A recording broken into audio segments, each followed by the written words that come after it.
CO दोजिन देखने में तो एकदम नॉर्मल सा हाई स्कूल किड लगता है, पर असल में ये बंदा सोलो में पूरा डंजन साफ कर देता है। इस बार भी वो एक ऐसे डंजन में घुसा हुआ है जहाँ जाइगेंटिक ऑर्क्स भरे पड़े थे, जिन्हें देखकर कोई भी बोले भाई ये तो इम्पॉसिबल फाइट है। लेकिन दोजिन वो तो उनके लीडर को एक ही पंच में उड़ा देता है, बिल्कुल real life Saitama mode on. बाकी ऑर्क्स भी उससे भिड़ने की कोशिश करते हैं, लेकिन दोजिन इतनी फास्ट और इतनी पावरफुल है कि उनको ओवरग्रोन कॉकरोचेस की तरह फोड़ देता है। और एक ऑर्क से उसे मिलता है एक रेयर मैजिक स्टोन, ऐसा आइटम जो उसकी एबिलिटीज को और भी इंसेन लेवल तक बढ़ा सकता है। लूट से खुश होकर वो स्टोन अपने बैग में डालता है और बाहर निकलने लगता है। तभी अचानक गिल्ड की एक पूरी गैंग उसे घेर लेती है। वो लोग जो इस डंजन के मालिक, वो लोग अपने नंबर्स और रैंक पर इतना भरोसा कर लेते हैं कि सोचते हैं अरे ये तो बस एक हाई स्कूलर है, इसको पकड़ना तो आसान होगा। बट ब्रो, यही उनकी बिगेस्ट मिस्टेक थी। जैसे ही वो लोग डोजिन को पकड़कर हैंडकफ्स पहनाने की कोशिश करते हैं, डोजिन थोड़ा सा दिखा देता है कि असली ताकत किसे कहते हैं। चारों तरफ से वो लोग उस पर इलेक्ट्रिक शॉकर्स से हमला करते हैं, लेकिन पूरा अटैक वेस्ट जाता है। दोजिन उन्हें बच्चों की तरह धूल चटाता है। कोई लड़का नहीं, पूरा वॉकिंग डिजास्टर है वो लोग समझ ही नहीं पाते कि ये लड़का आखिर है क्या चीज। उसके बाद दोजिन बड़ी शांति से डंजन से बाहर निकल जाता है, जैसे अंदर कोई फाइट हुई ही नहीं। अब असली सवाल, दोजिन इतना ओवरपावर्ड आखिर है क्यों? असल में वो पहले एक और दुनिया में रहता था, एक ऐसी दुनिया जो मॉन्स्टर्स के इन्वेजन से बर्बाद हो चुकी। वो मॉन्स्टर्स इस दुनिया के क्रीचर्स से लाख गुना ज्यादा खतरनाक थे। लोग अपनी आखिरी सांस तक लड़ते रहे, सिर्फ इसीलिए कि अपनी दुनिया, अपना घर बचा सके। और उन्हीं फाइटर्स में था इस कहानी का असली नाम, कार्सिलियन लेवेंडाइन। एक ऐसा वॉरियर जो दिन रात राक्षसों से भिड़ता रहा। सालों तक उसने अकेले हजारों मॉन्स्टर्स के ढेर लगा दिए। एक ही तलवार, शून्य डर और मौत के सामने भी न झुकने वाला दिल। आखिर वो दिन आया जब उसे लड़ना पड़ा एक ऐसे राक्षस से जिसे कह सकते हो एरेन का भाई बट फ्रॉम हेल। लड़ाई भयंकर थी, ब्रूटल थी, लेकिन कार्सिलियन ने उस हरामी को भी ढेर कर ही दिया। लेकिन इस लड़ाई के बाद कार्सिलियन खुद भी मौत के हवाले हो गया। लेकिन किस्मत की कहानी कुछ और ही थी। जब उसकी आत्मा उस अंधेरे वॉइड में भटक रही थी, तभी उसे मिला एक इंसानी लड़का, अर्थ से आया हुआ। उस लड़के का नाम था सेयो दोजिन, और वो भी मौत के बिल्कुल करीब था। मरने से पहले डोजिन ने कार्सिलियन से एक छोटी सी रिक्वेस्ट करनी चाहिए, लेकिन कार्सिलियन ने बिना सुने ही मना कर दिया। भाई बस शांति से मरना चाहता था, बस इतना ही। कार्सिलियन अब सब बकवास से तंग आ चुका था। उसने अपना देश खो दिया, अपने सारे प्यारे लोग खो दिए, और अंत में खुद भी एक डॉग्स डेथ मर गया। उधर ये लड़का सेयो दोजिन जीना तो खुद भी नहीं चाहता था, लेकिन उसकी एक ही ख्वाहिश थी, उसका परिवार अच्छी जिंदगी जी सके। आखिरकार लगता है कि वंडायन इस लड़के की रिक्वेस्ट सुनने के लिए तैयार हो गया है। लड़का एकदम कैंडी स्टोर वाले बच्चे की तरह चमक उठता है और हिम्मत करके बस इतना कह पाता है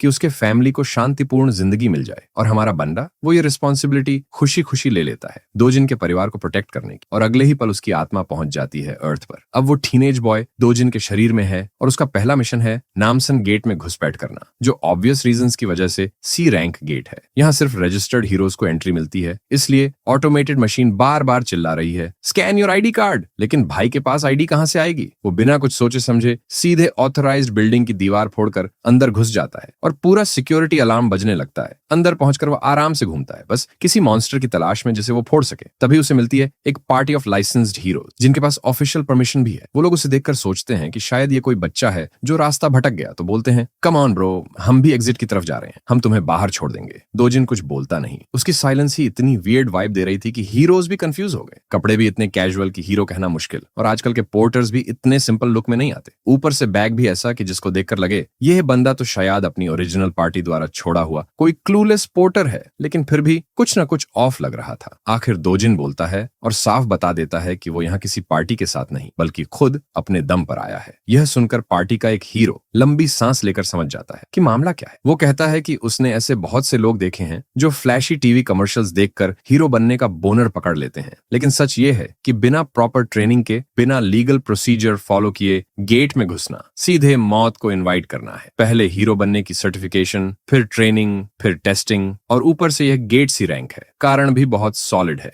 अगर कोई नया रुकी अभी अभी हीरो बनने का करियर शुरू कर रहा है, तो उसे सीधे एफ रैंक गेट की तरफ भागना चाहिए, वरना जान से हाथ धो बैठेगा। लेकिन यहाँ ये हीरो साहब इतनी देर से फालतू ज्ञान उड़ेल रहा था, और दोजिन उसे बिल्कुल साफ बोल देता है कि उसे किसी की हेल्प की जरूरत नहीं है। अब नेचुरली हीरोज की पूरी पार्टी हक्का बक्का रह जाती, क्योंकि ये किड इतने कोल्ड टोन में उनको ही क्लैप बैक कर रहा था। आखिर वो लोग तो हेल्प करने आए थे। थोड़ा गुस्सा तो आता है, लेकिन उनके लीडर ने सबको शांत कर दिया। अगर ये हेल्प नहीं चाहता तो रहने दो, लाइफ खुद सिखा देगी। लीडर पूरा कॉन्फिडेंट था कि ये लड़का जल्द ही समझ जाएगा कि किसी समझदार इंसान की बात को इग्नोर करना कितना भारी पड़ सकता है। उन्हें उम्मीद थी कि गेट की क्रूरटी उसे असल रियलिटी दिखाएगी, वो वाली रियलिटी जो टीवी शो कभी नहीं दिखाते, जहां हीरो बनना किसी सेकंड कमिंग ऑफ क्रिस्ट जैसा लगता है। डोजिन आगे बढ़ता है और थोड़ी देर में उसे सामने दिखता है एक जेंट टॉल, जो उसे देखकर ऐसे घूर रहा था जैसे अभी यही निकल जाएगा। मॉन्स्टर ने एक भारी अटैक फेंका, लेकिन वो सिर्फ जमीन पर लगा, क्योंकि डोजिन इतनी फास्ट मूव कर गया कि ट्रोल को समझ ही नहीं आया कि ये हुआ क्या। फिर डोजिन ने अपनी मुट्ठी को कसकर घुमाया और एक डेवास्टेटिंग पंच मारा, इतना जबरदस्त कि ट्रोल का चेहरा लिटरली उड़ गया। Straight up one punch man plan omni man killing spree combo. Monster को मार गिराने के बाद आता है सबसे सेटिस्फाइंग हिस्सा, लूट टाइम बेबी। पहले वो मॉन्स्टर की तलवार उठाता है, फिर उसी तलवार से उसके शरीर को चीर कर निकालता है एक चमकता हुआ जेम स्टोन। ये बस एक लो ग्रेड मैजिक स्टोन था, इतना बेकार कि पिछली जिंदगी में डोजिन ने कभी इन्हें छूना तक पसंद नहीं किया। लेकिन अभी वो पूरा कंगाल है, तो जो मिले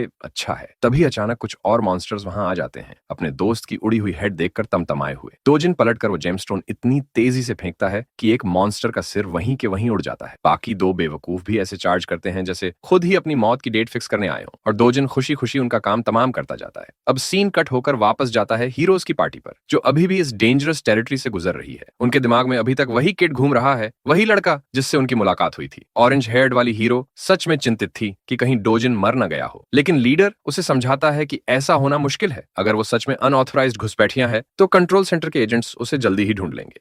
कंट्रोल सेंटर के एजेंट्स हमेशा बी रैंक या उससे ऊपर के होते हैं, और चूंकि ये गेट सिर्फ सी रैंक है, लीडर कॉन्फिडेंटली बोल देता है इस किड का यहाँ मरना लगभग असंभव है। जब तक वो लड़का बेवकूफी में मॉन्स्टर्स पर सीधा नहीं टूट पड़ता, उसकी जान को कोई खतरा नहीं। बाल्डी भी लीडर की बात मान जाता है, उसे पूरा यकीन है कि वो एरोगेंट ब्रैट अभी कहीं डर के मारे कांप रहा होगा, बस एजेंट्स का इंतजार कर रहा होगा कि कोई आए और उसकी एस बचाए। लेकिन असली कहानी तो पूरी उल्टी चल रही है। डोजिन ही उन प्लस साइज्ड सैंडबैग्स यानी मॉन्स्टर्स को डरा कर रख रहा है। एक पंच और शिकार टपक जाता है। वो इतनी स्पीड से मूव कर रहा है कि मॉन्स्टर्स उसे छू भी नहीं पा रहे। किसी की तलवार का वेट क्या ही नुकसान करेगा जब वो उन्हें छू तक नहीं सकते। वो एक बेवकूफ मॉन्स्टर के बिल्कुल पीछे टेलीपोर्टेड जैसे प्रकट होता है और इतनी जोरदार किक मारता है कि उस दैत्य का पूरा सिर फटाखे की तरह उड़ जाता है। सारे चिंदी मॉन्स्टर्स गिरते ही वो उनकी तलवारें उठाकर उनके शरीर से स्वीट मैजिक स्टोन्स हार्वेस्ट करने लगता है, सब अपने लिए, कोई शेयरिंग नहीं। कुछ देर बाद उसका बैग स्टोन्स से भर चुका है और वो वापस लौटने की सोचता है, पर ऑनेस्टली आज की ग्राइंड उसे बिल्कुल पसंद नहीं आई। सारे लो ग्रेड जेम्स, बैग में लिटरल डेड वेट भर गया है। तभी आखिरकार कंट्रोल सेंटर का एक एजेंट उसे स्पॉटिंग कर लेता है और बाकी सूटेड दोस्तों को बुलाता है। डोजिन मुड़ भी नहीं पाता कि ये लोग पहले ही उसे एक ठंडी यूर इन डीप ट्रबल वाली स्टेयर दे रहे होते हैं। ऑफिसर उसे बताते हैं कि वो गेट कंट्रोल सेंटर से है और उसे अपना हीरो रजिस्ट्रेशन कार्ड दिखाना चाहिए। अगर वो अनरजिस्टर्ड है तो उसे उनके साथ चलना पड़ेगा। डोजिन थोड़ा अनश्योर पड़ता है और यही हेजिटेशन सूट्स को और भी टेंस कर देता है। उनका टोन एकदम कोल्ड और स्ट्रिक्ट हो जाता है। प्रॉपर प्रोसीजर फॉलो करो, कोऑपरेट करो। लेकिन डोजिन के चेहरे पर तो साफ लिखा है, भाई ये अननेसेसरी ड्रामा मत करो। उसका पूरा मूड खराब हो चुका है। वो बहस करने के मूड में नहीं तो बस मुड़कर जाने लगा। वर्ड्स काम नहीं करते तो सूट्स धमकी पर उतर आते हैं। अगर उसने मना किया तो उसे हैंडकफ्स पहनाए जाएंगे। जरूरत पड़ी तो फिजिकल फोर्स भी इस्तेमाल होगा। एक इम्पेशेंट सूट आगे बढ़कर डोजिन का हाथ पकड़ लेता है और उसे इंजरीज की धमकी देने लगता है। ऊपर से बोलता है कि अगर कुछ हुआ तो सारा रिस्पॉन्सिबिलिटी उसी लड़के पर आएगा, so better settle it with words not violence. लेकिन डोजिन अब इनकी यैपिंग से ऑफिशियली डन है।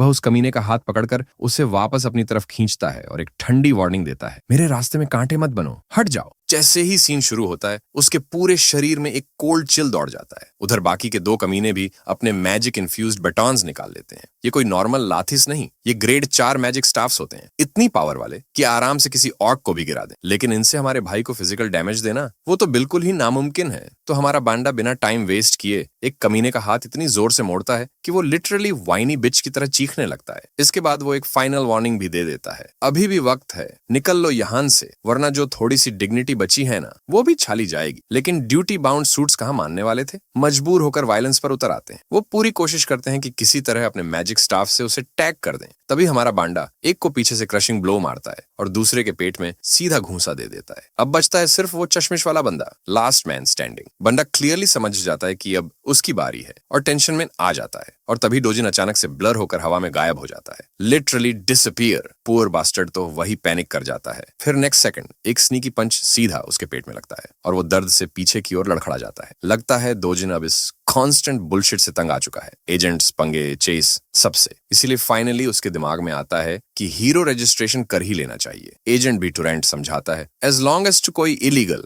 या शेडी काम नहीं करेगा, एजेंट्स तुझे चेज नहीं करेंगे। डोजिन को क्यूरियोसिटी होती है, ये रिफ्ट होता क्या है, और ये सिंपल सा सवाल भी एजेंट को मोमेंटरीली ब्लैंक कर देता है। चलो एक क्विक कॉन्टेक्स्ट। इस दुनिया में मल्टीपल पैसेजेस हैं जो एक दूसरे वर्ल्ड से कनेक्टेड होते हैं, जहां अजीब मॉन्स्टर्स रहते हैं। इन पैसेजेस से मॉन्स्टर्स का गेम स्टोन लूट मिलता है, जिसे एनर्जी सोर्स की तरह यूज किया जाता है। इसलिए गवर्नमेंट इन पैसेजेस को फुल कंट्रोल में रखती है। हर वो पैसेज जो गवर्नमेंट कंट्रोल करती है या हीरो एंट्री के लिए ओपन होता है, उसे गेट कहते हैं, और जो पैसेजेस ओपन या कंट्रोल्ड नहीं होते उन्हें कहते हैं रिफ्ट्स। अब वापस डोजिन पे आते हैं। बेचारे को इरिटेट इसलिए होता है क्योंकि ये सूट हर जगह उसके पीछे पड़े रहते हैं, चाहे वो किसी भी गेट से गुजरे। एजेंट समझाता है, भाई लोग, जब भी कोई अनरजिस्टर्ड हीरो बिना परमिशन गेट में घुसता है, कंट्रोल सेंटर को ऑटोमेटिक अलर्ट चला जाता है और फिर एजेंट्स को तुरंत वहां भेज दिया जाता है। और रही बात रिफ्ट एंटर करने की, एजेंट साफ बोल देता है कि रिफ्ट्स कोई आसान एंट्री पॉइंट्स नहीं होते। रिफ्ट में घुसना मतलब सीधा सख्त पनिशमेंट बुलाना, ना कोई वार्निंग, ना कोई प्ली डील। लेकिन डोजिन को इन बातों से जीरो मतलब था। उसने उस बेचारे एजेंट का चेहरा पकड़ा और उसे ऐसे फेंक दिया जैसे कोई ट्रैश बैग हो। अब वो पुअर एजेंट पछता रहा था कि काश उसने पहले ही हेडक्वार्टर्स को कॉल कर दिया होता। ये पूरा मामला उसके पे ग्रेड से बहुत ऊपर था। डोजिन जाते जाते उसे एक आखिरी बार घूरता है, सोचता है कितना वीकलिंग है ये। वो कमजोर एजेंट शायद हाथ तोड़वा बैठा था, फिर भी जोर जोर से धमकियां दे रहा था कि वो डोजिन को पकड़कर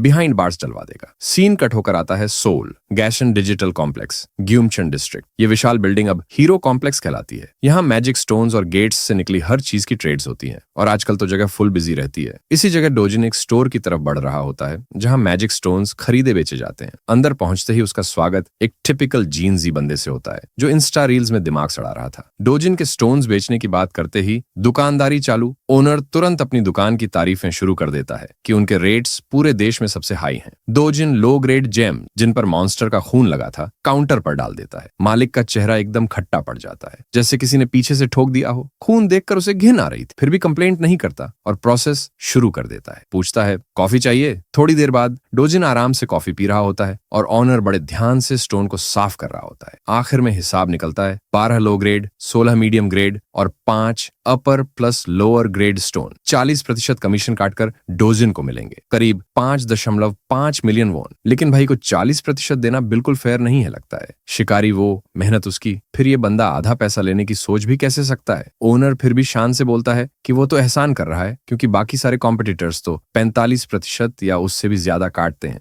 वो दुकानदार इतना ओवर कॉन्फिडेंट था कि बोल देता है अगर डोजिन को प्राइस पसंद नहीं तो स्टोन्स वापस ले जाए, क्योंकि उसके हिसाब से उससे ज्यादा कोई देने वाला है ही नहीं, या फिर यही उसका बड़ा दावा था। लेकिन हमारा लड़का इस ट्रैप में फंसने वाला नहीं था। वो तुरंत अपने प्रेशियस स्टोन्स वापस बैग में भरने लगता है। अपनी चालें फेल होती देख वो घटिया दुकानदार डोजिन का हाथ पकड़ लेता है और पैसे मांगने लगता है, 30,000 वॉन एप्रिसल के और ऊपर से 10,000 कॉफी के। साथ ही रोना शुरू कि ब्लड साफ करने में उसका एक्सपेंसिव टॉवल भी खराब हो गया। सब जोड़कर उसका हिसाब कहता है डोजिन उसे करीब 3,50,000 वॉन देता है। लेकिन भाई बिल्कुल नहीं मानता। वो ऐसी बकवास डिमांड्स का 1 इंच भी जवाब देने वाला नहीं था। कुछ न चलते देख वो दुकानदार अब स्ट्रीट लेवल थ्रेट्स पर उतर आता है। बोलता है उसके पास सी क्लास हीरो है जो उसकी गार्ड टीम है। और तभी पीछे का दरवाजा खुलता है। 3 मोटे तगड़े बंदे अंदर आते हैं, पूछते हुए कि किसने बुलाया। अगर कोई ट्रबल कर रहा है तो वो उसको संभाल लेंगे। डोजिन बस ठंडी धारदार नजर मारता है दुकानदार को और दुकानदार भी उसी इंटेंसिटी में स्टेयर बैक करता है। कुछ सेकंड के लिए ही सीन कट होता है और मालिक का चेहरा अब पूरा पसीने में भीगा, डरा हुआ नजर आता है। अभी थोड़ी देर पहले खुद को मेन कैरेक्टर समझ रहा था, लेकिन डोजिन ने उसकी 3 पिग गार्ड्स को बिना एक पसीना बहाए उठाकर पटक दिया। अब साफ हो गया कि असली एमसी कौन है। फिर डोजिन काउंटर पर जाता है और प्यारे से स्माइल के साथ कमीशन को सीधा 1% पर नेगोशिएट कर देता है। और ऑब्वियसली जब डोजिन जैसी आंखें सीधे तुम्हारी सोल में घुस रही हो तो बार्गेन करने की हिम्मत किसकी होती है? डील हो जाती है और वो पूरा माल जो उसने पसीने से नहीं फिस्ट से कमाया लेकर बाहर निकल जाता है। एक मोटा सा नोटों का बंडल उसके हाथ में चमक रहा। घर पहुंचते ही उसकी दादी और बहन दोनों अमाउंट देखकर दंग रह जाती। ग्रैंडमा पा को तो शक होने लगता है कि शायद पैसे फेक हों, लेकिन डोजिन तुरंत झूठ कर देता है। कहता है उसने किसी दोस्त को लोन दिया था जिसने बिजनेस शुरू किया और अब अच्छा चल रहा है। दादी को पता भी नहीं होता कि उसका पोता किसी दोस्त के नाम पर झूठ ही मार रहा है। थोड़ी पूछताछ के बाद ग्रैंडमा चुप हो जाती है, कम से कम बड़े सवालों पर तो। उधर उसकी छोटी बहन अपने बड़े भाई पर पूरी तरह से फूली नहीं समा रही, क्योंकि अब उनके घर में फाइनली मनी रेन हो रही थी। भाई अपने छोटे बहन के सिर पर हाथ फेरता है और उसे ड्रीम दिखाता है कि अब से उनकी life full on luxury mode में जाएगी। छोटी तो बस खुशी से उछल रही थी, आखिर अमीर बनने का सपना पूरा जो हो रहा था। उसे इतना खुश देखकर दोजिन को एहसास होता है कि वो उस वादे को पूरा करने की तरफ बढ़ रहा है जो उसने एक बार किया था। उसे वो आखिरी वर्ड्स याद आते हैं उस बॉडी के असली मालिक के, जिसका डाइंग विश था कि उसकी ग्रैंडमा और उसकी हाफ सिस्टर यूनियोंग हमेशा सुरक्षित और खुश रहें। वो बेचारा तो गायब ही हो गया इससे पहले कि डोजिन कुछ कह पाता, और जब वो जागा वो बन चुका था एसईओ डोजिन। अब उसका एक ही मिशन है, इस छोटी फैमिली को सुरक्षित और कंफर्टेबल लाइफ देना। इसके लिए वह चाहता है कोरिया का सबसे सुरक्षित घर खरीदना, जिसकी कीमत है पूरे 110 अरब वॉन। और पैसे कमाना उसके लिए मुश्किल नहीं, बस अपनी ओरिजिनल स्ट्रेंथ वापस आ जाए। ये दुनिया काफी हद तक उसकी बर्बाद हुई ओल्ड दुनिया जैसी है, बस फर्क ये है कि यहाँ के रिफ्ट्स, गेट्स और मॉन्स्टर्स थोड़े कमजोर हैं। एक ऐसे आदमी के लिए जिसे अपनी पिछली जिंदगी में सोर्ड गॉड कहा जाता था, ये दुनिया तो बस एक छोटा सा सैंड बॉक्स है। अभी तक वो अपनी असली पावर का सिर्फ 1/10 इस्तेमाल कर रहा था। तभी दरवाजे पर नॉक होती है। कोई एसईओ डोजिन से मिलना चाहता है। भाई उठकर दरवाजा खोलता है। बाहर 2 थग्स खड़े होते हैं। ये लोग पैसे वसूलने आए थे, पूरे 48 मिलियन वॉन की इनसेन डिमांड लेकर। डोजिन समझ जाता है कि ये पक्के लोन शार्क्स हैं। असल एसईओ डोजिन ने अपनी ग्रैंडमा के हॉस्पिटल बिल्स के लिए बस 5 मिलियन वॉन उधार लिया था, लेकिन ये गधे लोग इतना इंटरेस्ट जोड़ चुके हैं कि अमाउंट 10 गुना हो गई। उन्हें भी पता है कि डोजिन गेट्स से पैसा कमा रहा है, क्योंकि सब कॉन्ट्रैक्ट में लिखा है। सो दे वांट हिम टू पे अप। लेकिन रिपेमेंट में उन्हें मिलता है सिर्फ एक जॉ शैटरिंग मुक्का। वो एक पंच बड़े वाले थग को उड़ाकर फेंक देता है। उसका साथी डर के मारे पत्थर बन जाता है। डोजिन उसे घूरकर याद दिलाता है कि ओरिजिनल लोन में से 9 मिलियन वॉन पहले ही वापस हो चुके हैं, तो अगर दिमाग लगाए असली में पैसे तो उन्हें डोजिन को देने चाहिए थे, इंटरेस्ट के साथ। फिर वो दुबले से थग को एक और पंच मारता है, जिससे वो लिटरली रोने लगता है। डोजिन उससे कहता है अपने बॉस से कहना कि अब डोजिन खुद उससे मिलने आ रहा है। सीन फिर कट होकर एक भीड़ भाड़ वाले शॉपिंग मॉल पर जाता है। वहां हम छोटी सी प्यारी यूनियोंग को टेडी बेयर स्टोर में चमकते हुए देखते हैं। डोजिन आज उसे पूरी शॉपिंग स्प्री पर लाया है। आज के दिन वो जो चाहे, जितना चाहे, सब ले सकती है। जानते हो, हमारा भाई अपनी पिछली जिंदगी में इतना सॉफ्ट हार्टेड पूकी टाइप नहीं था। असली डोजिन की यादों ने उसके सूखे दिल में फिर से इमोशंस भर दी। इसीलिए उसे यूनियोंग के साथ इतना प्यारा बर्ताव करते देख उसके दिल में सच में वार्मथ आती है, भले ही वो उसकी सिर्फ हाफ सिस्टर हो। इसीलिए वो तय कर चुका है कि वो इस छोटी बच्ची को उतना प्यार देगा जितना वो दे सकता है। छोटी आखिरकार एक स्टफ्ड टॉय चुनती है, एक छोटा सा प्यारा बनी, बहुत मॉडेस्टली से, ताकि ज्यादा महंगा ना हो। लेकिन डोजिन खुद उसके लिए एक बड़ा वाला प्लश टॉय उठा लेता है। उसे नहीं चाहता कि लड़की कभी भी होल्ड बैक करे। आज उसका दिन है, पैसे वैसों की टेंशन नहीं, जो दिल करे वो ले। शॉपिंग के बाद दोनों अच्छा सा खाना भी खा रहे हो, तभी एक अनजानी आवाज पीछे से डोजिन का नाम लेती है। एक मिडिल एज्ड औरत, पीछे बॉडीगार्ड्स की पूरी टोली के साथ।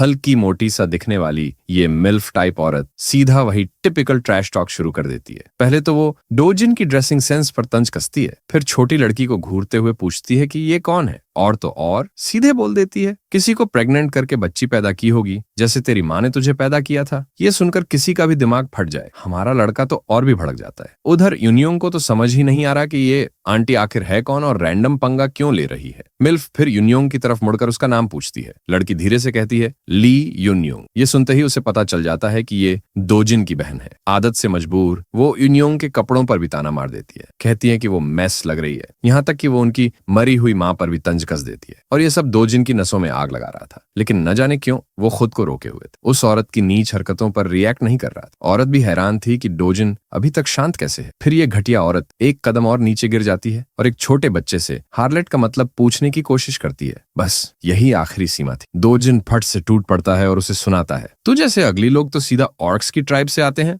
औरत का मुंह खुला का खुला रह जाता है, पूरी तरह शॉक में, दिमाग एकदम ब्लैंक। लेकिन जरा कॉन्टेक्स्ट समझ लेते हैं कि डोजिन इतनी देर से इस औरत की बकवास क्यों झेल रहा था। असल में डोजिन एक इलिजिटिमेट चाइल्ड था और बचपन से गरीबी में पला। 7 साल की उम्र में उसकी माँ मर गई और जैसे तैसे वो अपने बाप के घर पहुंचा। लेकिन उसके बाप की नई बीवी थी और घर में हर कोई उसे ऐसे अवॉइड करता था जैसे वो इनविजिबल हो। हालत तब और बिगड़ गई जब उस औरत ने एक बेटे को जन्म दिया। तब से डोजिन तो जैसे देयर फैमिली से पूरी तरह हट ही गया था। इतना कि एक दिन उसे उसी घर से निकाल दिया गया जिसमें वो पला था। फिर वो अपनी ग्रैंड माँ के घर आधे बहन भाई के साथ रहने लगा। डोजिन जब इस सबको याद करता है तो उसे असली एसईओ डोजिन के लिए सच में दया आती है। इतना कुछ सहकर भी वो लड़का हंसने की कोशिश करता था, जैसे उसकी जिंदगी में कोई दर्द ही नहीं। लेकिन अब चीजें बदलने वाली। ये औरत वही स्टेप स्टेप सिस्टर है। इसी वजह से डोजिन उसे अब तक झेल रहा था, लेकिन अब बस और नहीं। उसे याद आता है वही घर जहां वो इस ऑर्क जैसी औरत के साथ रहता था, और सच बोलें तो आज भी उतनी ही बकवास, उतनी ही डिस्गस्टिंग। उसकी personality garbage, looks orc mode और दिमाग लिटरल पोटैटो। डोजिन सीधा उसके मेंटल पर वार करता है, बताता है कि वो खुद इंफीरियरिटी कॉम्प्लेक्स से भरी है, इसलिए दूसरों को अगली बोलकर खुद को सुपीरियर महसूस करती है। वो असल में एक गोल्ड डिगर है, दूसरों की जिंदगी पर मरने वाली अटेंशन सीकर। बस यही सच दुनिया को पता होना चाहिए। मॉल में हर कोई इन्हें घूर रहा था,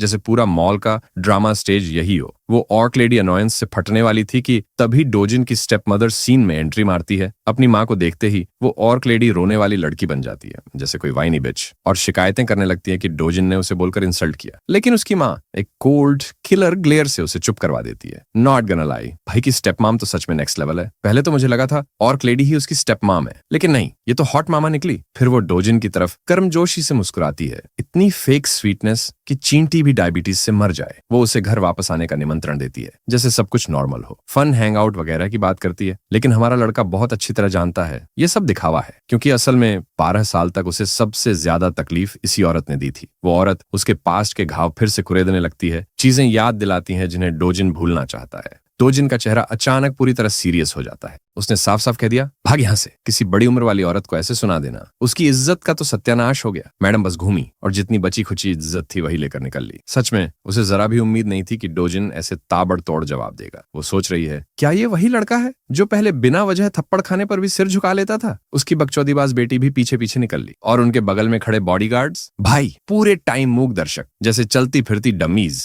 खैर, अब वापस आते हैं हमारे बंदे पर। इन दो चुड़ैलों ने पूरा मूड खराब कर दिया था, तो डोजिन भी निकलने की तैयारी करता है। लेकिन याद रहे, उसके रिएक्शन का एक ही मकसद था, ये बताना कि पुराना दब्बू सीओ डोजिन अब नहीं रहा। अब उस घर की गंदगी को ये बात समझनी ही पड़ेगी। कट्टू, एक मर्सिडीज धड़ाधड़ सड़क पर दौड़ रही है। अंदर बैठी हैं वही माँ बेटी की बकवास जोड़ी। बेटी आग बबूला, माँ आपने उसे कुछ बोला क्यों नहीं? माँ का गुस्सा तो अलग ही लेवल पर है। वह अपने मैनेजर से पूछती है, डोजिन जिंदा कैसे है? गंजे को खुद नहीं पता, रिपोर्ट्स से तो मैच ही नहीं कर रहा। मैडम तो पूरी आग उगल रही है, कैसे जिंदा है? हमने तो काम साफ करवाया था। बेचारा मैनेजर दोबारा चेक करने का वादा करता है, इस बार काम पूरा होगा। वहीं बेटी पूरी हिल चुकी है। उसे बिल्कुल अंदाजा नहीं था कि उसकी माँ पर्दे के पीछे इतना गंदा खेल खेल रही है। मरने मारने की बातें सुनकर उसका दिमाग हिल गया। तभी उसकी माँ पूछ बैठती है, क्या तुझे डोजिन में दिलचस्पी है? बेटी का चेहरा गुलाबी, शर्म से नहीं डर से। असल में वह इसलिए घबराई है क्योंकि अगर दादा या पापा को पता चल गया तो उसकी खैर नहीं। लेकिन माँ उसका मुंह पकड़कर सख्त चेतावनी देती है, मेरे कामों से दूर रह, और साफ ऐलान करती है डोजिन को खत्म करना है। आज उसने जवाब देने की हिम्मत की, बस यही बात उसे अंदर तक चुभ गई। अब उसके लिए सबसे बड़ा बदला डोजिन की मौत ही है। 10 साल पहले दुनिया सीधी कैओस मोड में चली गई थी जब पहली बार रिफ्ट दिखाई दिया। इस डरावने से दूसरे दुनिया वाले दरवाजे से निकलते थे मॉन्स्ट्रस क्रीचर्स, जिनका एक ही काम था, इंसानों को देखते ही कूट देना। उनकी दहशत रुकी नहीं, लगातार हमला, लगातार तबाही, और आखिर में पूरा वर्ल्ड तबाह हो गया। जले हुए शहर, टूटी हुई सभ्यताएं, हर तरफ बर्बादी ही बर्बादी। लेकिन जैसे अंधेरा आया वैसे ही लाइट भी आई, और ये लाइट थी हीरोज। इन्हीं हीरोज की वजह से पहली बार पता चला कि मरे हुए मॉन्स्टर्स के शरीर से मनास्टोन्स निकलते हैं। अब वापस आते हैं प्रेजेंट पर। डोजिन रास्ते में चलते चलते याद कर रहा है कि कैसे मनास्टोन्स ने पूरी दुनिया की एनर्जी सिस्टम ही बदल दी। कंट्रीज ने थ्रिफ्ट्स पर कब्जा जमाना शुरू कर दिया क्योंकि रिसोर्सेज वहीं से मिलते थे। आज की दुनिया पूरी तरह गेट्स और हीरोज पर डिपेंड करती है, और इसी वजह से हीरो बनना सबसे ज्यादा पैसा कमाने वाली प्रोफेशन बन गया है। रेगुलर हाई सैलरी बस हीरो बनने से ही पॉसिबल है। डोजिन अपने डेस्टिनेशन पर पहुंच गया, योंगडुंगपो HCS कैपिटल एस्टेब्लिशमेंट। हाँ, नाम थोड़ा टंग ट्विस्टर है, पर जल्द ही समझ आ जाएगा कि वो यहाँ क्यों आया है। बिल्डिंग में घुसते ही उसे दिखते हैं बॉस और उसके यूजलेस गून्स, पूरे लोकल गैंगस्टर वाइब्स, जैसे किसी को डराने आए हो। लेकिन हमारा भाई फुल चिल में खड़ा है। बॉस सिगरेट बुझाता है और एटीट्यूड में पूछता है, इतनी हिम्मत, हमारे गुंडों की धुलाई भी की और ऊपर से यहाँ मुंह भी दिखाने आ गया। डोजिन को जरा भी फर्क नहीं पड़ता, वो सीधा बोल देता है, असल में तो वही नुकसान में है। बॉस की तो दिमाग की रैम ही क्रैश हो गई। कौन सा नुकसान? तब हमारा भाई साफ बता देता है, मैं अपना कॉम्पेंसेशन लेने आया हूँ। तुम्हारे इन जोकरों की वजह से मुझे मेंटल, फिजिकल और मटेरियल तीनों तरह का डैमेज हुआ है। अब उसका हिसाब चाहिए। उसकी बात सुनकर बॉस को साफ दिख जाता है, ये डोजिन पहले वाला नहीं है। ना वो सॉफ्ट स्पोकन लड़का, ना वो दब्बू इंसान। कुछ बहुत बड़ा बदल चुका है हमारे बंदे में। अब बात साफ है, ये वही लड़का है जिसने इनके भेजे गए पूरे लैकीज की ऐसी तैसी करके वापस भेजा था। सब चीजें देखकर बॉस की एक ही थ्योरी बनती है, एसईओ डोजिन ने गेट के अंदर कोई रेयर टाइप की अवेकनिंग हासिल कर ली है। ये जानते हुए भी बंदा अपनी फेक एरोगेंस नहीं छोड़ता। वो डोजिन को बोलता है कि उसकी ये नई नई कॉन्फिडेंस ही एक दिन उसकी बर्बादी बनेगी। कितना बड़ा हाइपोक्रिट है, उल्टा हमारे भाई को ओवर कॉन्फिडेंट बोल रहा है और अपने पॉइंट को प्रूव करने के लिए पीछे से एक पूरा ग्रम्पी मैन का स्क्वाड खड़ा कर देता है ताकि डर बना सके। लेकिन भाई सोर्ड गॉड की नजर से देखें तो ये सारे लड़के तो कीड़े मकौड़े लगते हैं। बॉस फिर भी बकचोदी जारी रखता है, कहता है अवेकेंड लोग भी आखिर में लो क्लास हीरोज की तरह मर जाते हैं और उसकी ऑर्गेनाइजेशन तो एक डी क्लास हीरो को जूते की तरह कुचल सकती है। उधर डोजिन आराम से सोफे पर बैठा है, 5 लोगों की डेथ स्टेयर को फुल इग्नोर मोड में, और बिना कोई इमोशन दिखाए वो सीधे बॉस को कमांड देता है, बैठ जा वापस। बॉस की तो बोल्टी बंद। इस लड़के का टोन देख के हैरान। डोजिन की सीरियस आंखें बता रही हैं, मैं अभी खत्म नहीं हुआ। इतने में एक बंदे की हिम्मत फूट पड़ती है, वो हमारे भाई को चैलेंज करने के लिए आगे बढ़ता है। डोजिन बड़े मजे से अपनी ग्लासेस उतारता है और अगला ही मोमेंट भाई उसके मुंह पर Mike Tyson ballistic universal machine gun rocket punch 9000 जड़ देता है। साला उड़ ही गया। बाकी 4 बंदे सीन फ्रीज में खड़े, ये क्या हुआ, और मजा यहीं खत्म। डोजिन एक एक करके उनकी बैटरी निकाल देता है, दूसरा बंदा भी हवा में उड़ जाता है। सबसे कमाल की बात, इनकी धुलाई करते हुए भी भाई पूरे काल्म मोड में अपनी बात समझा रहा है। साइड बाय साइड एक्सपोज भी करता जा रहा है कि उनका ये मनी लेंडिंग बिजनेस सिर्फ कवर है, असली काम है काउंटरफिट आईडीज का शेडी काम। एक ऑरेंज हेयर्ड पंक को पंच मारते हुए वो पूरा सच सामने रख देता है और आखिर में बॉस की तरफ देखकर बोलता है मुझे एक हीरो आइडेंटिटी चाहिए, ऑफिशियली रजिस्टर होना है और लेजिट पैसे कमाने हैं। आखिरी बंदे का वार डोजिन ऐसे डॉज करता है जैसे ये कोई वार्म अप हो। अगले ही सेकंड भाई उसे ट्रिपल पावर वाला प्यार लौटाते हैं बस। और इसी तरह पूरी गैंग को डोजिन ने अपनी स्पेशल स्लीपिंग रूटीन पर भेज दिया। 100% सफलता दर। अब भाई अपनी डिमांड आगे रखता है, उसे एक फूल प्रूफ आइडेंटिफिकेशन चाहिए, ऐसा जो फ्यूचर में कभी प्रॉब्लम न खड़ी करे। बॉस तो शॉक में जड़ हो चुका है। कुछ सेकंड में ये लड़का 5 बंदों को पार्क कर गया। डोजिन उसे रिमाइंड करता है कि उसके पास सिर्फ एक दिन है उसकी नई आइडेंटिटी तैयार करने के लिए। वैसे कुछ बंदे लड़ाई में कूदे ही नहीं, ये भी बड़ी बात है, वरना ऐसी दुनिया में तो लोग लेवल एक रूकीज होते हुए भी भगवान को चैलेंज कर देते हैं। बॉस अपनी ही सोचों में खो गया और उसे एहसास होने लगता है कि डोजिन की स्ट्रेंथ कम से कम बी क्लास के आसपास है। इतना लॉस्ट हो गया कि डोजिन को बोलना पड़ा, भाई snap out of it. Boss तुरंत काम लेने के लिए तैयार भी हो जाता है। फिर डोजिन उसके कंधे पर हाथ रखता है, शब्द स्वीट पर एक्सप्रेशन इतना टेरिफाइंग कि आदमी की रूह कांप जाए, और पूछता है होंग ही जो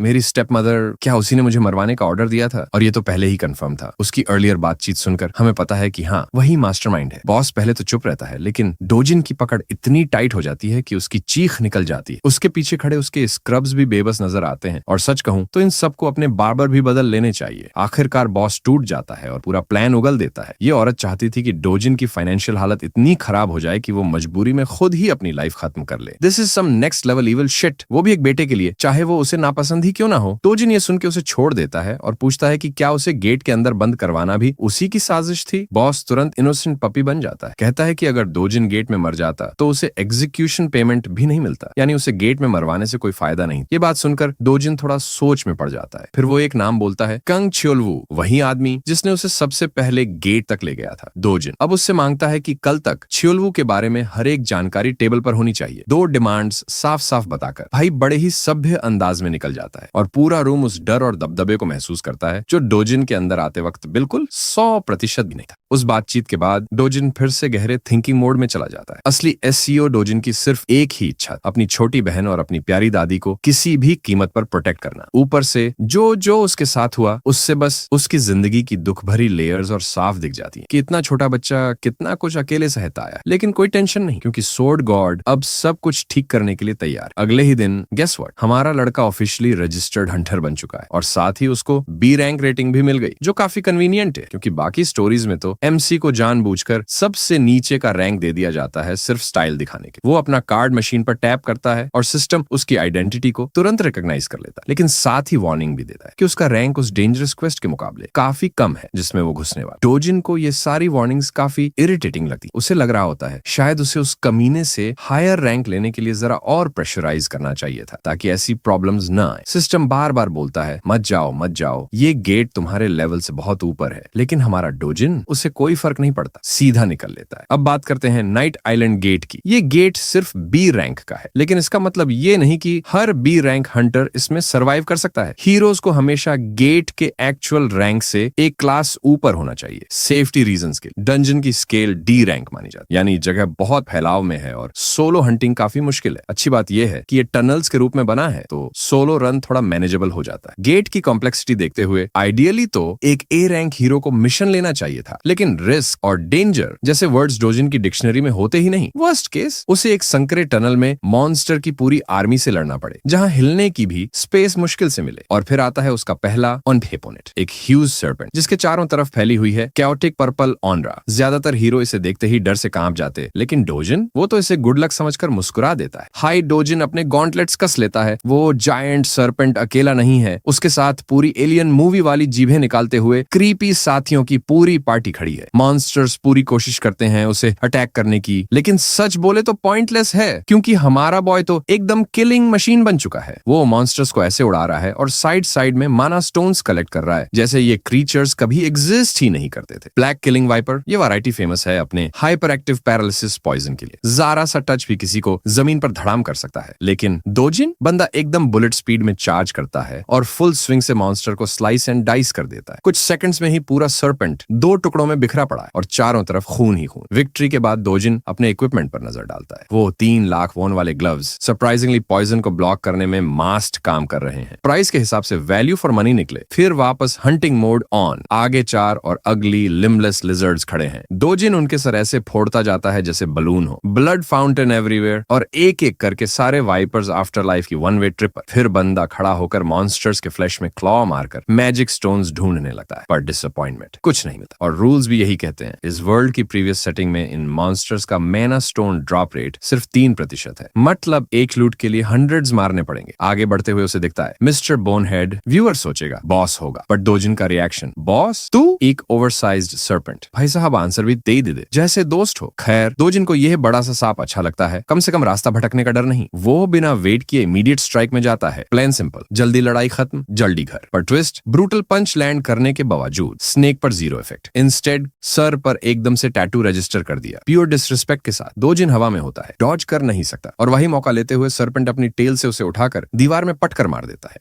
डोजिन जमीन पर धड़ाम से गिरा पड़ा है और शायद इस क्रैश लैंडिंग ने उसे एक सॉलिड रियलिटी चेक दे दिया कि बॉस मॉन्स्टर बिल्कुल बाकी वाइपर्स जैसा नहीं है। सामने खड़ा वो जायंट सर्पेंट अपने पॉइजनस फैंग्स बाहर निकालकर ऐसे हिस करता है जैसे एवरेज गर्लफ्रेंड जब भूखी हो। बॉस मॉन्स्टर उसे चबाने के लिए डाइव मारता है, लेकिन डोजिन लास्ट सेकंड पर साइड हो जाता है। इवेजन का पूरा मोमेंटम यूज करके वो वापस घूमा और एक पावर पंच जड़ दिया, जिससे मॉन्स्टर के हार्ड शेल पर और गहरी क्रैक्स पड़ जाती है। इस सेकंड अटैक के बाद एक बात साफ हो जाती है, बॉस का आउटर शेल असामान्य रूप से टफ है। इतना टफ कि डोजिन अपने करंट लेवल पर एक ही वार में इसे पियर्स नहीं कर सकता। सिचुएशन उलटी पड़ जाती और वो सोचना शुरू करता है कि स्ट्रेटेजी बदलनी पड़ेगी। अगर वो अपने original strength sword God form में होता तो इस बीस्ट को वो फ्लोर मॉप की तरह साफ कर देता। तभी उसकी नजर पड़ती है उस फॉलन वॉरियर की सोर्ड पर, जो बॉस से लड़ते लड़ते जान दे गया। और यही वो मोमेंट है जहां व्यूअर्स समझते हैं वो सोर्ड गॉड कहलाता है, फिस्ट गॉड नहीं। सोर्ड लठ जैसी खराब हालत में है, लेकिन डोजिन मानता है ब्लेड की वैल्यू उसके विल्डर से होती है। वो टूटी फूटी तलवार उठाता है, उसे हाथ में घुमाता है और उसी कॉन्फिडेंस के साथ मॉन्स्टर की तरफ बढ़ता है। बॉस एक बार फिर बिजली की स्पीड से झपटता है, लेकिन डोजिन हवा में उछलते हुए डिक्लेयर करता है, बी प्राउड, मैं तुम्हें सोर्ड से मारने जा रहा। सोर्ड की हालत भले ही खराब हो, लेकिन अगले ही पल डोजिन इतनी तेज चमकती हुई स्लैशेस बरसाता है कि पूरा स्नेक लिटरली एविसिरेटेड हो जाता है। सीरियस लड़ाई का एंड एक मजेदार सीन में बदल जाता है। पीछे बॉस मर रहा है और सामने डोजिन की सोर्ड धूल में बदल रही। बॉस को खत्म कर लेने के बाद डोजिन एक स्मार्ट काम करता है जो आजकल के ज्यादातर प्रोटैगनिस्ट्स सोचते भी नहीं। वो मॉन्स्टर का एक फैंग तोड़कर अपने साथ ले जाता है। सोचता है थोड़ी रिफाइनमेंट के बाद ये एक बढ़िया शॉर्ट स्वॉर्ड मटेरियल बन सकता है। This is his reward for this hunt. Gate से बाहर निकलते ही रात हो चुकी है, तारे चमक रहे हैं। पता ही नहीं चला बी रैंक गेट में इतना टाइम निकल गया, बट इस पूरी फाइट ने उसके अंदर एक चीज पक्की कर दी, वह अपनी ओरिजिनल स्ट्रेंथ फिर से हासिल करेगा। पूरा पावर, पूरा हेल्थ, एकदम पुराना सोर्ड गॉड मोड। और एक छोटी सी खुशी भी, अच्छा हुआ उसके पुराने दोस्त इस वीक वर्जन को नहीं देख पाए, वरना ये तो फुल ऑन एम्बैरेसमेंट हो जाती। शिकार से लौटने के बाद वो मैजिक स्टोन्स की जांच करवाने और बेचने जाता है। उसके सामने एक और हीरो खड़ा है जो अपना बड़ा सा मैजिक स्टोन का ढेर जमा कराने आया है। सस्ता सा कमीना रिसेप्शनिस्ट उसे घास तक नहीं डालता और बताता है कि कमीशन रेट एक ही है, सीधे 40%। सीधा साधा लड़का भी तुरंत समझ जाता है कि यह रेट पूरी तरह लूट है। वो अपनी चिंता जताता है और खुद को एक सामान्य आदमी बताता है। रिसेप्शनिस्ट बिल्कुल वही बात दोहराता है जो उसने डोजिन से कही थी कि उनका रेट तो असल में सभी अप्रेजल सेंटरों में सबसे कम है। गेट सेंटर में रेट 5% है, लेकिन वो टैक्स के बिना है। इस बेईमान अप्रेजर की नजर में ये डील हीरोज के लिए बहुत बढ़िया कमाई करवाता। वो पैसे हीरो को थमा देता है, जो ज्यादा शिकायत नहीं करता, बस चिंतित होकर उसके बिगड़े हुए चेहरे के बारे में पूछता है। मजेदार बात यह है कि यह आदमी पिटाई खाने के बाद भी वही रटा रटाया डायलॉग बोल रहा है। वो इसे हल्का बनाकर कहता है कि एक साइकोपैथ ने पहले उसके गार्ड्स को उड़ा दिया और फिर उसे ये हालत। हीरो को लगता है ये तो रिसेप्शनिस्ट की गलती है कि उसने सी रैंक लेवल पर ऐसे घटिया गार्ड रखे हुए। आखिर उनके संसार में सिर्फ रैंक ही सब कुछ नहीं होता, स्किल भी बहुत बड़ा फैक्टर है। असल में रैंक किसी की असली क्षमता को ठीक से दर्शाती ही नहीं, इसे केवल सिस्टम बनाए रखने के लिए अपडेट किया जाता है। हीरो समझदारी से बताता है कि एक ही रैंक वाले लोगों की स्किल और क्षमताओं में बहुत अंतर होता है, इसलिए सबके साथ एक जैसा व्यवहार नहीं किया जा सकता। फिर फर्क है एक निकम्मे वॉच गार्ड में जो दुकान पर बैठा दिन काटता है और एक असली हीरो में जो रोज रोज जान जोखिम में डालकर राक्षसों का शिकार करता है। हालांकि ये आदमी उसे अच्छी सलाह दे रहा था, लेकिन रिसेप्शनिस्ट जैसे कोई जोकर हो, बस चाहता है कि वो चुप हो जाए और यहाँ से निकल जाए। हीरो भी चला जाता है। जाते जाते कहता है कि अगर कभी मदद चाहिए तो बता देना। इतने में हमारा लड़का वहीं से गुजरता है, हमेशा की तरह ठंडे चेहरे के साथ। उसे देखते ही रिसेप्शनिस्ट एकदम से सिहर जाता है और डर के मारे उछल पड़ता है। वह डोजिन की तरफ उंगली करके चिल्लाता है कि यही वो साइकोपैथ है जिसने उसका पूरा हुलिया बिगाड़ा। पीछे मुड़कर दोनों को देखते हुए हीरो असल में काफी प्रभावित हो चुका है। वह हमारे लड़के के दुबले पतले लेकिन बिल्कुल फिट शरीर को नोटिस करता है। फिर भी ये सुनकर कि उसने यहाँ के गार्ड्स को कचरा बना, वो खुद भी लड़ाई के लिए तैयार हो जाता है, पूछते हुए कि क्या यही वो मुसीबत खड़ी करने वाला है।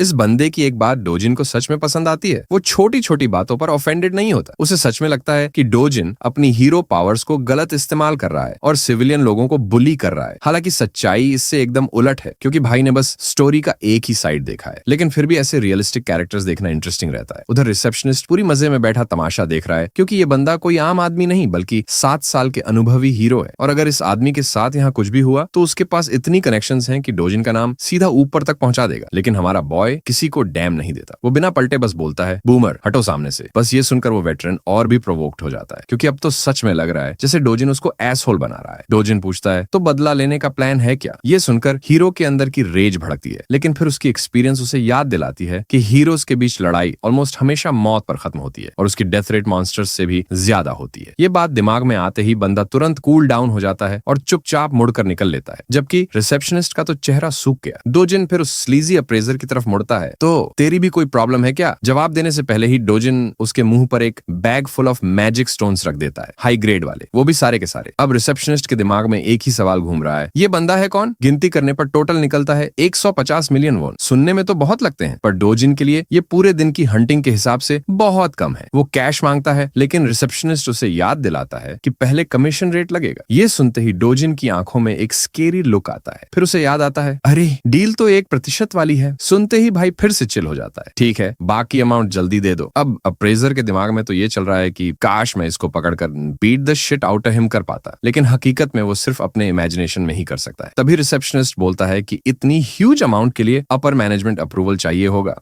बिना एक सेकंड भी वेस्ट किए डोजिन जोर से बोल देता है कि अप्रूवल यहीं अभी चाहिए। घबराया हुआ एम्प्लॉय तुरंत अपने बॉस को फोन लगाता है और धीरे धीरे पूरी सिचुएशन समझाता है। लेकिन डील स्मूथ होने ही वाली थी कि डोजिन बीच में फोन छीन लेता है और सीधे बॉस से बोलता है, पेमेंट जल्दी करो। बॉस को कोई दिक्कत नहीं, वो मान भी जाता है, बस ये चाहता है कि फोन एम्प्लॉय को वापस दे दिया जाए। डोजिन बड़े आराम से फोन लौटाता है, लेकिन लौटाता कैसे है, सीधा दीवार पर स्मैश कर देता है। एक्सीडेंटली ना, सबको पता है ये प्यूरा इंटेंशनल था। एम्प्लॉय अपने टूटे हुए फोन को देखकर लिटरली शिवर कर रहा है, जबकि डोजिन उसे कामली कहता है, अब अप्रूवल मिल गया, जल्दी कैश तैयार करो। और रिसेप्शनिस्ट बेचारा बैग्स पे बैग्स में कैश भरता जाता है। ट्रांजैक्शन खत्म होने तक वो बंदा पूरा डेवास्टेटेड बैठा है। शायद आपको उस पर थोड़ा सा पिटी आए, पर याद रखना यही आदमी रोजाना हीरोज का आधा पैसा स्कैम करता है, वो भी उनकी जान जोखिम में डालने के बाद। So yeah he is a total scumbag. 10 minute बाद बॉस फाइनली अपनी दुकान पहुंचता है, गुस्से में लिटरली इंगेज्ड कि उसका एम्प्लॉय फोन क्यों नहीं उठा रहा। और फनीस्ट पार्ट, रिसेप्शनिस्ट उसी टाइम हार मानकर तुरंत रिजाइन डाल देता है। बॉस दीवार में घुसे हुए स्मैशड फोन को देखता है और तभी उसे सब समझ में आ जाता है। वो अपना फोन निकालता है और जुयॉन को कॉल करता है, उसे तुरंत बुलाने के। कट टू जुयॉन, एक गॉर्जियस यंग वो, पर्पल पिंक बाल, पूरा सेलिब्रिटी वाइब। लोग उसे देखते ही चीखते हैं जुयॉन, और उसके आउटफिट पर लिटरली मर मिटते हैं। And honestly she looks dope as hell. Store पहुंचते ही रिसेप्शनिस्ट तो इतना स्टन हो जाता है कि लगभग जमीन पकड़ ले। She casually smiles and greets him, और वही स्माइल समझा देती है कि लोग क्यों इतना फस कर रहे हैं, क्योंकि वो कोई रैंडम ब्यूटी नहीं, वो देश की 4th S रैंक हीरो है, a legit power house. Rumours चल रहे हैं कि वो बॉस की नीस है और वो खुद कंफर्म भी कर देती। वो बताती है कि अंकल ने उसे बुलाया है एक रेकलेस हीरो को हैंडल करने के लिए। सिचुएशन जानने के लिए वो स्टाइलिश एस रैंकर आराम से बैठ जाती। Scene cuts to outside. हमारा बॉय अपनी कंप्लीटली रिप्ड फिजिक के साथ धूप में बैठे मेडिटेशन कर रहा है। पूरे दिन भर हंटिंग करने के बावजूद डोजिन को मिला हुआ रिवॉर्ड उतना अमेजिंग नहीं था जितनी उम्मीद थी। इसी पेस पर चलता रहा तो फ्यूचर वाकई मुश्किल लग रहा है। सबसे पहले उसे उस लेवल तक पहुंचना होगा जहां वो अकेले ही एस रैंक गेट्स क्लियर कर सके। इसका मतलब उसे अर्जेंटली ट्रेनिंग करनी होगी ताकि अपनी ओरिजिनल स्ट्रेंथ वापस पा सके। और हाँ भाई, ट्रेनिंग आर्क टाइम ऑफिशियली शुरू हो चुका है। डोजून की सबसे बड़ी चैलेंज ये है कि इस दुनिया की माना डेंसिटी पिछली दुनिया के मुकाबले बहुत थिन है। मतलब चाहे वो कितना भी मेहनत से माना गैदर करे, इस स्पीड पर उसे कम से कम 3 साल लगेंगे अपनी ओरिजिनल स्ट्रेंथ के करीब पहुंचने में। और अगर हालात बिगड़ गए तो और भी ज्यादा। एक तरीका ये भी है कि वो बेहतर इक्विपमेंट हासिल करे, लेकिन दिक्कत सबसे घटिया गियर भी हंड्रेड्स ऑफ मिलियंस में आता है, यानी सीधा सीधा पैसे की बर्बादी। तभी उसके शरीर में एक ठंडी सी चिल दौड़ जाती है, किसी बहुत डेंजरस प्रेजेंस का एहसास। वो फॉरेन यूनियन को लाइटनिंग स्पीड पर पकड़ता है और सभी को तुरंत घर के अंदर ले जाने को कहता है। अंदर पहुंचकर वो कमरा बंद कर देता है। ग्रैंडमा घबराई हुई पूछती है कि आखिर चल क्या रहा है। पूरा घर जोरदार क्वेक से हिलने लगता है, जिससे ग्रैंडमा डर कर पूछती है कि कहीं ये अर्थक्वेक तो नहीं। छोटी यूनियन पैनिक में है, लेकिन सच्चाई सिर्फ डोजिन जाता है। ये अर्थक्वेक नहीं है, कुछ और है। वो बाहर से आ रही टेरिफाइंग, शार्प और वायलेंट एनर्जी महसूस कर रहा है। एक रिफ्ट उनके दुनिया में खुल चुका है और सबसे बुरी बात, वो खुला है उनके घर की छत पर। प्रॉब्लम को संभालने के लिए वो फौरन बाहर भागने की तैयारी करता है और अपनी फैमिली को सख्ती से अंदर रहने को कहता है, क्योंकि बाहर हालात बेहद डेंजरस हैं। फुल स्पीड से वो रिफ्ट एंट्रेंस में कूद जाता है। पीछे से ग्रैंडमा और उसकी सिस्टर के रोते हुए आवाजें आती रहती हैं, उसका नाम पुकारते हुए। सीन कट होता है। सोल हीरो एसोसिएशन के अंदर अलार्म बज चुका है। मापो रीजन की छत पर अचानक एक नया रिफ्ट खुलने की खबर मिल चुकी है। पिछले इमरजेंसी को हुए अभी सिर्फ 63 दिन बीते। मैनेजर तुरंत आदेश देता है कि व्हाइट लाइन गिल्ड जो सबसे पास है उन्हें फौरन कांटेक्ट किया जाए और आसपास के हीरोज को अलर्ट करो ताकि सिचुएशन कंट्रोल में लाई जा सके। जब वो रिफ्ट की एग्जैक्ट लोकेशन चेक करता है तो देखता है कि ये किसी रेजिडेंशियल घर के ऊपर खुला है। ये उनके लिए भी बहुत ट्रिकी है, क्योंकि अगर कोई सिविलियन गलती से रिफ्ट में चला गया तो उसकी गारंटीड डिमाइज है। और सबसे बुरा, रिफ्ट किसी दूसरे को अंदर जाने ही नहीं देता। अगर अंदर मौजूद वो व्यक्ति मर जाता है तो 10 दिनों के अंदर एक भयानक मॉन्स्टर वेव बाहर निकलेगी जो पूरे इलाके में तबाही मचा देगी। वो वेव इतनी अनकंट्रोलेबल हो जाएगी कि पूरी सोल सिटी की सेफ्टी खतरे में पड़ जाएगी। मैनेजर अब ये जानने के लिए क्यूरियस है कि रिफ्ट में घुसकर एक्शन किसने लिया। पता चलता है कि ये सब एसईओ डोजिन ने किया था, क्योंकि वो उसी घर का रेजिडेंट है। उसकी ग्रैंडमा के मुताबिक वो अपने परिवार की रक्षा करने के लिए रिफ्ट में गया था। इस जानकारी से सबको लगता है कि वो कोई हीरो नहीं है, और यही बात समस्या बन जाती है, क्योंकि एक ऑर्डिनरी सिविलियन का रिफ्ट से जिंदा निकलना लगभग नामुमकिन होता है। इससे पूरा स्टाफ डिस्पेयर और हेल्पलेसनेस महसूस करता है, क्योंकि वो कुछ कर ही नहीं सकते। सीन बदलता है और डोजिन की पिस्ड ऑफ स्टेप मॉम ये खबर सुनकर आग बबूला हो जाती है कि वो नई अवेकनिंग हासिल कर चुका है। उसे यकीन ही नहीं होता। उसका असिस्टेंट बताता है कि हालांकि हीरो एसोसिएशन में उसने ऑफिशियल रजिस्ट्रेशन नहीं कराया, लेकिन उन्होंने कंफर्म कर लिया है कि पिछली गेट इंसिडेंट में वो सच में अवेकेंड हो चुका है। ये सुनकर उसके गुस्से का लेवल और बढ़ जाता है, क्योंकि कांग चिलवू को उसे खत्म करना चाहिए था और उल्टा वो और भी स्ट्रांग बनकर निकल आया। पूरी तरह बैटशिट क्रेजी होकर वो मेज पर मुट्ठी मारती है और चिल्लाती है कि आखिर वो लोग उससे खत्म क्यों नहीं कर पाए। ऊपर से उन्होंने पैसे भी लिए और काम भी फेल कर दिया। ये बात उसके गुस्से को और बढ़ा देती। मैनेजर ली पर दहाड़ते हुए वो कांग चिलवू को मैसेज भेजने को कहती है। अगर उसने खुद जाकर डोजिन को नहीं मारा तो उसे 10 गुना रकम लौटानी होगी। लेकिन उसकी हैरानी बढ़ जाती है जब उसका असिस्टेंट बताता है कि शायद अब कांग चिलवू से कांटेक्ट करने की भी जरूरत नहीं है, क्योंकि एक नया रिफ्ट सीधा डोजिन के घर के ऊपर प्रकट हुआ है और ये कंफर्म हो चुका है कि वो रिफ्ट में घुस चुका है, यानी अब उसके जिंदा लौटने का सवाल ही नहीं उठता। होंग हीजू ये सुनकर खुश हो जाती है, ऑलमोस्ट रिलीव्ड, और असिस्टेंट को कहती है कि आगे की अपडेट्स तक हालात पर नजर बनाए रखें। दूसरी ओर हमारा बॉय डोजिन रिफ्ट के डोमेन में पहुंच चुका है। ये एक जंगल है, बिल्कुल वही जगह जहां वो बचपन में आराम करने आता था। फॉरेस्ट ऑफ पटिस्वा एकदम उसी तरह फिर से बना हुआ है जैसे उसने अपनी यादों में उसे छोड़ा था, आखिरी डिटेल तक।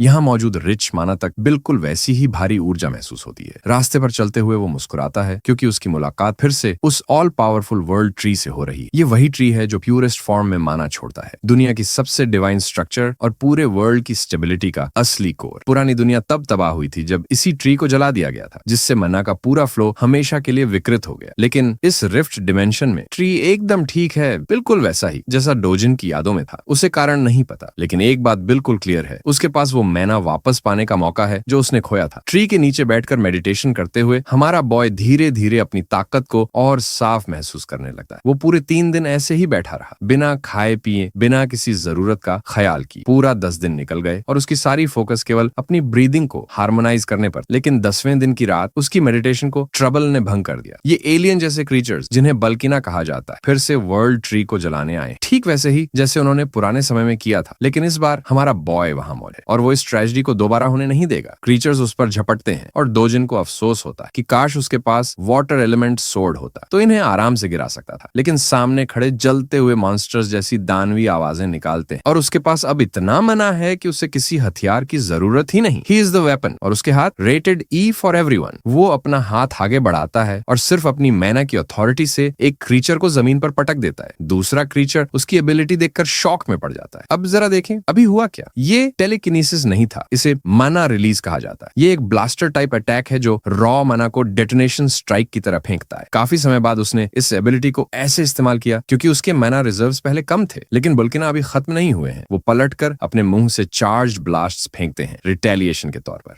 ये पल्सिंग लेजर बीम सीधा हमारे बॉय की तरफ बढ़ती है, लेकिन वो पहले से भी ज्यादा काम दिख रहा है। सिर्फ उसकी मैना ही उसे किसी भी डैमेज से बचाने के लिए काफी है। क्रीचर्स की तरफ बढ़ते हुए पूरे मैना बर्स्ट में इग्नाइट होकर वो कहता है कि उसने आखिरकार वर्ल्ड ट्री को प्रोटेक्ट कर लिया है। अब वो थोड़ा खेलना चाहता है। अपनी ट्रेनिंग के फल एंजॉय करने का समय आ गया है। घिनौने बास्टर्ड्स फिर से एनर्जी ब्लास्ट तैयार कर रहे होते हैं, लेकिन हमारा बॉय दो बुल्किना को पकड़कर उनकी माउथ्स जबरदस्ती बंद कर देता है। ऐसे में उनकी खुद की एबिलिटी अंदर ही चार्ज होकर एक्सप्लोड हो जाती है और पीछे बचती है सिर्फ एक हेडलेस जलती हुई लाश। उनके कॉर्पसेस सूख कर गिरते हैं और 2 कीमती मैजिक स्टोन्स उसके हाथ लग जाते हैं। लेकिन ये तो बस शुरुआत है। डोजिन अभी मजे में, क्योंकि इनको हराने पर उसे इटर्नल एम्बर जैसा रेयर लूट भी मिला है। वो खुशी खुशी मॉन्स्टर्स को काटता, पीटता और एक तरफा मैसेकर करते हुए आगे बढ़ता जाता है और माना स्टोन्स का ढेर इकट्ठा करता जाता है। अंत में जब सब खत्म हो जाते हैं, ऐसा लगता है जैसे उसने मानो जैकपॉट ही मार लिया हो। गिरे हुए लूट में उसे एक छोटा सा सुनहरा कॉइन सीड भी मिलता है जो चमक रहा होता है। यही है इटर्नल एम्बर। इसे हाथ में लेते ही वो अपनी पावर का एक और हिस्सा वापस पा लेता है। एम्बर को क्रश करते ही उसकी इंटरनल फ्लेम्स अनलॉक हो जाती है। वो इसके साथ जिस कैजुअल स्टाइल में खेलता है वो सच में सुकूना जुजुत्सु काइसन वाइब्स देता है। अब नॉर्मल कंडीशंस में सबसे अच्छा तरीका ये होता कि वो वर्ल्ड ट्री से मनेगाट करता रहे, लेकिन उसके शरीर की मनेगाट अब्सॉर्प्शन लिमिट फिलहाल पूरी तरह भर चुकी है। दूसरा तरीका यह है कि वह एम्बर को अब्सॉर्ब करे, जो उसकी मनेगाट को पूरी तरह ट्रांसफॉर्म करके फायर मनेगाट बना देगा। और वो बिल्कुल यही करता है। उसका पूरा शरीर फ्लेम एनर्जी से भरकर दहक उठता है। पहले जीवन में उसे इस चीज की कोई जरूरत नहीं थी, इसीलिए उसने कभी इटर्नल एम्बर को सीरियसली नहीं लिया, लेकिन अब उसे पूरी तरह अब्सॉर्ब करना उसकी नेसेसिटी बन चुकी है। एक एम्बर को अब्सॉर्ब करने में पूरे 10 मिनट लगते हैं, लेकिन सौभाग्य से उसने इनकी अच्छी खासी क्वांटिटी जमा कर रखी है। इसलिए उसका नेक्स्ट गोल है जितने ज्यादा हो सके उतने एम्बर्स अब्सॉर्ब करना। उधर रिफ्ट के अचानक प्रकट होने से पब्लिक की क्यूरियोसिटी आसमान छू रही। रिपोर्टर्स का झुंड दोजिन के घर के बाहर जमा है और एजेंट्स व एसोसिएशन स्टाफ जगह को प्रोटेक्ट कर रहे हैं। बैंग सियोंगू बुरी तरह पिस्ड ऑफ है। उसे एक आदमी की एक घमंड भरी स्टूपिडिटी हजम नहीं हो रही कि उसने रिफ्ट में इतनी जल्दी घुसने की हिम्मत कैसे की। और हाँ, वो सच में यौन हो सोलो लेवलिंग की कार्बन कॉपी लगता है, बस हेयर कट थोड़ा साफ सुथरा है। हमारे सीन में एक और कैरेक्टर मौजूद है, किम ह्यून वू, नीले बालों वाला हमारा दूसरा प्रोटैगनिस्ट टाइप लड़का। वो दोजिन द्वारा अपनी सिस्टर को बचाने के लिए किए गए कामों से पूरी तरह सिंपैथाइज करता है, लेकिन स्योंगू इस बात को बिल्कुल नहीं मानता। उसके मुताबिक हमारा बॉय ऐसे गुस्सा जैसे कोई ग्रीडी आदमी, जिसे कॉन्सिक्वेंसेस की कोई परवाह नहीं। अगर वो नॉर्मल तरीके से खुद को अनअलाइव कर देता तो बात और होती, लेकिन अगर कोई रिफ्ट के अंदर मरता है तो वो जगह एक मॉन्स्टर डेटोनेशन ग्राउंड बन जाती है, जहां से काउंटलेस क्रीचर्स बाहर फटकर निकलते हैं। यही असली खतरा है। ह्यून वू इस पर गिल्मा की राय पूछता है और गिल्मा ने बस यही कहा है कि प्रोटोकॉल के हिसाब से ही चलना है। ह्यून वू दुनिया भर में अचानक उभर रहे रिफ्ट इंसिडेंट्स पर सवाल उठाता है। यूएस,